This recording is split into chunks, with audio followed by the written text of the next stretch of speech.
ಆತ್ಮೀಯರೇ ಎಲ್ಲರಿಗೂ ನಮಸ್ಕಾರ. ಇವತ್ತಿನ ಒಂದು ವಿಡಿಯೋದಲ್ಲಿ ಒಂದು ಮೆಡಿಸಿನ್ ಬಗ್ಗೆ ಮಾಹಿತಿಯನ್ನು ತಿಳಿಸ್ಕೊಡ್ತಾ ಹೋಗ್ತೀನಿ. ಆ ಒಂದು ಮೆಡಿಸಿನ್ ಬಂದುಬಿಟ್ಟು ನಿಮಗೆ ಗುಡ್ಸೆಫ್ 100 mg ಸಿರಪ್ ಅನ್ನುವಂಥದ್ದು. ಈ ಒಂದು ಗುಡ್ಸೆಫ್ 100 mg ಸಿರಪ್ ಬಂದುಬಿಟ್ಟು ಇದರಲ್ಲಿರುವಂಥ ಮಾಲಿಕ್ಯೂಲ್ ನೇಮು, ಮ್ಯಾನುಫ್ಯಾಕ್ಚರ್, ಎದಕ್ಕೆಲ್ಲ ಯೂಸ್ ಆಗುತ್ತೆ ಮತ್ತು ಇದನ್ನು ಯಾವ ರೀತಿ ತೆಗೆದುಕೊಳ್ಬೇಕು, ಯಾವ ರೀತಿ ಯೂಸ್ ಮಾಡಬೇಕು, ಮತ್ತು ಬೆನಿಫಿಟ್ಸ್ ಏನು, ಸೈಡ್ ಎಫೆಕ್ಟ್ಸ್, ಪ್ರಿಕಾಷನ್ಸ್, ಇವೆಲ್ಲದರ ಬಗ್ಗೆ ಇವತ್ತಿನ ಈ ಒಂದು ವಿಡಿಯೋದಲ್ಲಿ ಇನ್ಫಾರ್ಮೇಷನ್ ತಿಳಿದುಕೊಳ್ಳೋಣ. ಮೊದಲಿಗೆ ಈ ಒಂದು ಗುಡ್ಸೆಫ್ 100 mg ಅನ್ನುವಂಥ ಸಿರಪ್ಪನ್ನು ತಯಾರು ಮಾಡಿರ್ತಕ್ಕಂಥ ಒಂದು ಕಂಪ್ನಿ ಬಂದುಬಿಟ್ಟು ಒಂದು ಸ್ಟಾರ್ ಮೈನ್ಕೈಂಡ್ ಅಂತ. ಈ ಒಂದು ಸ್ಟಾರ್ ಮೈನ್ಕೈಂಡ್ ಬಂದುಬಿಟ್ಟು ಒಂದು ಮೈನ್ಕೈಂಡ್ ಕಂಪ್ನಿದ ಒಂದು ಡಿವಿಷನ್ ಆಗಿರುತ್ತೆ. ಮತ್ತು ಇದರಲ್ಲಿರುವಂಥ ಒಂದು ಕಂಟೆಂಟ್ ಬಂದುಬಿಟ್ಟು ನಿಮಗೆ ಸೆಪ್ರಾಕ್ಸಿಮಿನ್ ಪ್ರಾಕ್ಸಿಟೈಲ್ ಅನ್ನುವಂಥ ಒಂದು ಕಂಟೆಂಟ್ ಇರುತ್ತೆ. ಮತ್ತು ಇದು ಬಂದುಬಿಟ್ಟು ನಿಮಗೆ 100 mg ಇರುತ್ತೆ. ಈಚ್ 5 ml ಕಂಟೆಂಟ್ 100 mg ಇರುತ್ತೆ. ಈ ಒಂದು ಸಿರಪ್ಪನ್ನು ಮೇನ್ಲಿ ಇದಕ್ಕೆ ಯಾರಿಗೆ ಯೂಸ್ ಮಾಡ್ತಾರೆ ಅಂತಂದ್ರೆ ಪೆಡಿಯಾಟ್ರಿಕ್ ಸಣ್ಣ ಮಕ್ಕಳಿಗೆ ಮಾತ್ರ ಈ ಒಂದು ಸಿರಪ್ಪನ್ನು ನಿಮಗೆ ತೆಗೆದುಕೊಳ್ಳೋಕ್ಕೆ ಹೇಳ್ತಾರೆ. ಮತ್ತು ಈ ಒಂದು ಸಿರಪ್ಪನ್ನು ಯಾವುದಕ್ಕೆಲ್ಲ ಬರೆದು ಕೊಡ್ತಾರೆ, ಯಾವುದಕ್ಕೆಲ್ಲ ತೆಗೆದುಕೊಳ್ಳೋಕೆ ಹೇಳ್ತಾರೆ ಮತ್ತು ಯೂಸರ್ಸ್ ಬೆನಿಫಿಟ್ಸನ್ನು ನೋಡೋದಾದ್ರೆ ಇದನ್ನು ಬಂದುಬಿಟ್ಟು ಸೆಪ್ರಾಕ್ಸಿಮಿನ್ ಪ್ರಾಕ್ಸಿಟೈಲ್ ಬಂದುಬಿಟ್ಟು ಇದೊಂದು ಆ್ಯಂಟಿಬಯೋಟಿಕಾಗಿ ಕೆಲಸ ಮಾಡುತ್ತೆ. ಅಂತಂದ್ರೆ ಏನಾದರೂ ಇನ್ಫೆಕ್ಷನ್ ಇತ್ತಂತಂದ್ರೆ ಕಡಿಮೆ ಮಾಡುತ್ತೆ. ಅಂತಂದ್ರೆ ಇನ್ಫೆಕ್ಷನ್ ಬಂದುಬಿಟ್ಟು ಬ್ಯಾಕ್ಟೀರಿಯಲ್ ಇನ್ಫೆಕ್ಷನ್ ಆಗಿರುತ್ತೆ. ಅಂತಂದ್ರೆ ಈ ಟೈಫಾಯ್ಡ್ ಫೀವರ್ ಮತ್ತು ಈ ಕಣ್ಣು, ಕಿವಿ, ಮೂಗು, ಗಂಟಲು, ಲಂಗ್ಸ್, ಸ್ಕಿನ್ ಇವೆಲ್ಲದರ ಏನಾದರೂ ಇನ್ಫೆಕ್ಷನ್ ಕಾಣ್ತಾ ಇತ್ತು ಅಂದರೆ ಇನ್ಫೆಕ್ಷನ್ ಇತ್ತಂದ್ರೆ ಡಾಕ್ಟ್ರುಗಳು ಏನು ಮಾಡ್ತಾರೆ, ಈ ಒಂದು ಸಿರಪ್ಪನ್ನು ತೆಗೆದುಕೊಳ್ಳಿಕ್ಕೆ ಹೇಳ್ತಾರೆ. ಮತ್ತು ಈ ಒಂದು ಸಿರಪ್ಪನ್ನು ತೆಗೆದುಕೊಳ್ಳೋದ್ರಿಂದ ಏನೆಲ್ಲ ಒಂದು ಸೈಡ್ ಎಫೆಕ್ಟ್ ಬಂದುಬಿಟ್ಟು ನಜಿಯಾ ಇರುತ್ತೆ, ಡಯೂರಿಯಾ, ರ್ಯಾಷಸ್ ಆಗ್ತಾವೆ ಮತ್ತು ಅಬ್ಡೋಮಿನಲ್ ಪೇನ್ ಇರುತ್ತೆ. ಈ ಒಂದು ಸೈಡ್ ಎಫೆಕ್ಟ್ ಈ ಒಂದು ಸಿರಪ್ಪನ್ನು ತೆಗೆದುಕೊಳ್ಳೋದ್ರಿಂದ. ಮತ್ತು ಈ ಒಂದು ಸಿರಪ್ಪನ್ನು ನೀವು ಡೋಸೇಜನ್ನು ನೀವು ಡಾಕ್ಟ್ರಿಗೆ ಕೇಳಬೇಕಾಗುತ್ತೆ.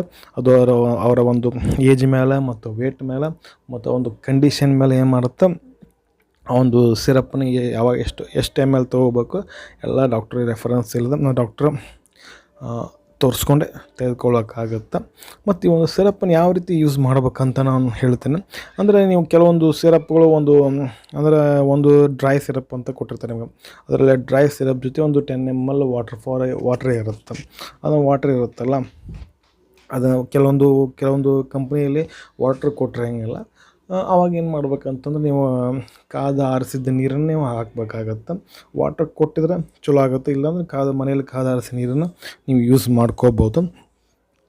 ಅಂತಂದ್ರೆ ಮೊದಲಿಗೆ ಏನು ಮಾಡಿಯಪ್ಪ ಅಂದ್ರೆ ಅದು ಕೊಟ್ಟಿರ್ತಕ್ಕಂಥ ಒಂದು ಡ್ರೈ ಪೌಡ್ರ್ ಇರುತ್ತಲ್ಲ, ಅದರಲ್ಲಿ ಏನು ಮಾಡಿ ಬಾಟಲಲ್ಲಿ ಸೊ ಚೆನ್ನಾಗಿ ಅಲುಗಾಡಿಸ್ಬೇಕಾಗತ್ತೆ. ಅಲುಗಾಡಿಸಿದ್ರೆ ಏನಾಗುತ್ತೆ, ಒಂದು ಕಡೆ ಪೌಡ್ರ್ ಬಂದು ಕುಂದಿರುತ್ತೆ. ಅವಾಗ ಏನು ಮಾಡ್ಬೇಕು, ಅದು ಮಾರ್ಕ್ ಇರುತ್ತೆ, ನಿಮಗೆ ಒಂದು ಪಟ್ಟಿ ಇರುತ್ತೆ, ಅಂದರೆ ನಿಮಗೆ ಗೊತ್ತಾಗುತ್ತೆ ಮಾರ್ಕ್. ಅಲ್ಲಿ ನೀವು ಬಾಟಲಲ್ಲಿ ತೋರ್ಸಾಗ ನಿಮ್ಗೆ ಗೊತ್ತಾಗುತ್ತೆ.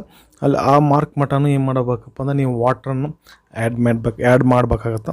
ಆ್ಯಡ್ ಮಾಡಿದ್ಮೇಲೆ ಚೆನ್ನಾಗಿ ಏನು ಮಾಡೋಕ್ಕೆ ಮತ್ತೊಮ್ಮೆ ನೀವು ಅಲುಗಾಡಿಸ್ಬೇಕಾಗತ್ತೆ. ಅಲುಗಾಡಿಸಿದ ನಂತರ ಏನು ಮಾಡಬೇಕಪ್ಪ ಅಂತಂದ್ರೆ ನೀವು ಆ ಒಂದು ಸಿರಪ್ಪನ್ನು ಆವಾಗ ತೆಗೆದುಕೊಳ್ಳಿಕ್ಕೆ ಆ ಒಂದು ಸಿರಪ್ ರೆಡಿ ಆಗುತ್ತೆ. ರೆಡಿ ಆದಮೇಲೆ ಆ ಒಂದು ಸಿರಪ್ಪನ್ನು ನೀವು ಎಲ್ಲಿ ತೆಗೆದುಕೊಳ್ಬೇಕಪ್ಪ ಅಂತಂದರೆ 7 days ಮಾತ್ರ ಇರುತ್ತೆ ಆ ಒಂದು ಸಿರಪ್ಪನ್ನು ಒಂದು ಕೆಪಾಸಿಟಿ ಅಥವಾ ಒಂದು ಎಕ್ಸ್ಪೈರಿ ಅಷ್ಟರೊಳಗೆ ಆ ಒಂದು ಸಿರಪ್ಪನ್ನು ನೀವು ಯೂಸ್ ಮಾಡಬೇಕಾಗತ್ತೆ. ಮತ್ತು ಇನ್ನೊಂದು ಅಂದರೆ ಆ ಒಂದು ಸಿರಪ್ಪನ್ನು ನೀವು ರೆಡಿ ಮಾಡಿರ್ತಿಲ್ಲ, ಆ ಒಂದು ಸಿರಪ್ಪನ್ನು ನೀವು ಫ್ರಿಜ್ಜಲ್ಲಿ 2 to 8 degrees Celsius ಒಳಗಡೆ ಆ ಒಂದು ಸಿರಪ್ಪನ್ನು ಇಡಬೇಕಾಗುತ್ತೆ. ಅಂದರೆ ರೆಡಿ ಮಾಡಿ ಮಿಕ್ಸ್ ಮಾಡಿರ್ತಿಲ್ಲ, ಆವಾಗ ಆ ಒಂದು ಸಿರಪ್ಪನ್ನು ಫ್ರಿಜ್ಜಲ್ಲಿಟ್ಟು ಯೂಸ್ ಮಾಡೋದು ಬೆಸ್ಟ್ ಅಂತ ಹೇಳ್ತಾನೆ. ಮತ್ತು ಪ್ರಿಕಾಷನ್ಸ್ ಬಂದುಬಿಟ್ಟು ಏನಾದರೂ ಅಲರ್ಜಿಕ್ ಇತ್ತಂತಂದರೆ ನೀವು ಆ ಒಂದು ಸಿರಪ್ಪನ್ನು ತೆಗೆದುಕೊಳ್ಬಾರ್ದು. ಮತ್ತು ಏನಾದರೂ ಇನ್ ಕೇಸ್ ಏನಾದರೂ ಬೇರೆ ಮೆಡಿಸಿನ್ಸ್ ಆಲ್ರೆಡಿ ಯೂಸ್ ಮಾಡ್ತಾ ಇತ್ತಂದ್ರೆ ನೀವು ಏನು ಮಾಡಬೇಕು ಅಂತ ಹೇಳಬೇಕಾಗುತ್ತೆ. ಮತ್ತು ಏನಾದರೂ ಪ್ರಾಬ್ಲಮ್ಸ್ಗಳಿತ್ತಂದ್ರೆ ಅಂದರೆ ಲಿವರ್, ಕಿಡ್ನಿ ಅಂಥವ್ರು ಮಾತ್ರ ಈ ಒಂದು ಸಿರಪ್ಪನ್ನು ನೀವೇನು ಮಾಡೋಕ್ಕೆ ಪ್ರಾಬ್ಲಮ್ ಮೊದಲಿಗೆ ಹೇಳಬೇಕಾಗತ್ತೆ. ಮತ್ತು ಈ ಚಿಲ್ಡ್ರನ್ಸಿಂದ ಈ ಒಂದು ಸಿರಪ್ಪನ್ನ ದೂರ ಇಡ್ರಿ. ಮತ್ತು ಶೇಕ್ ವೆಲ್ ಬಿಫೋರ್ ಈ ಒಂದು ಬೆಸ್ಟ್ ಈ ಒಂದು ಸಿರಪ್ಪನ್ನು ನೀವು ಮಾಡಬೇಕಾಗತ್ತೆ. ಇದಾಗಿತ್ತು ಸ್ನೇಹಿತರೆ ಇವತ್ತಿನ ಒಂದು ವಿಡಿಯೋ. ಈ ಒಂದು ವಿಡಿಯೋ ನಮಗೆ ಹೆಂಗೆ ಅನ್ನಿಸ್ತು ಅಂತ ಕಮೆಂಟ್ ಮಾಡಿ. ವಿಡಿಯೋ ಇಷ್ಟ ಆಯ್ತು ಒಂದು ಲೈಕ್ ಮಾಡಿರಿ, ಅಷ್ಟೊಂದು ವಿಡಿಯೋನ ಶೇರ್ ಮಾಡಿರಿ. ಮತ್ತೊಂದರಲ್ಲಿ ಮತ್ತೆ ಸಿಗ್ತೀವಿ. ಅಲ್ಲಿವರೆಗೂ ಬಾಯ್. Thanks for watching. ಆರೋಗ್ಯ ನಮ್ಮ ಕೈಯಲ್ಲಿ.